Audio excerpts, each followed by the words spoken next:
Iran's Attorney General says the authorities are taking steps to dismantle the religious police force that enforces an Islamic dress code. Anti-government protests swept Iran after a young woman died after being arrested by the so-called morality police for allegedly wearing her headscarf improperly.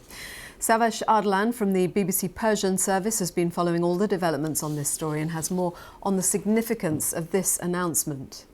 It wasn't a big press conference. It wasn't a huge announcement by the government. You would think it's very important, but it wasn't presented as such. And the other institutions in the Islamic Republic of Iran have not confirmed this either.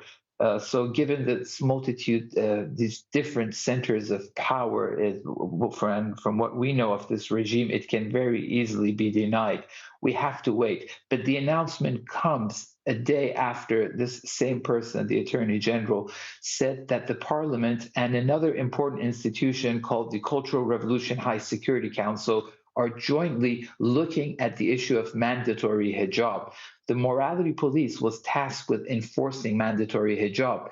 Now, the Attorney General hasn't said that mandatory hijab is abolished. If this announcement is true, and if there is to be no more morality police, it necessarily doesn't mean that mandatory hijab has been disbanded. The response can be summed up as too little, too late. Even though mandatory hijab and the death of Mahsa Amini at the hands of morality police was the catalyst for the protests, but it was really an excuse for a discontented mass, upset and resentful of everything else that's also happening in the regime. The foreign policy, poverty, unemployment, inequality, injustices, corruption, all those other things.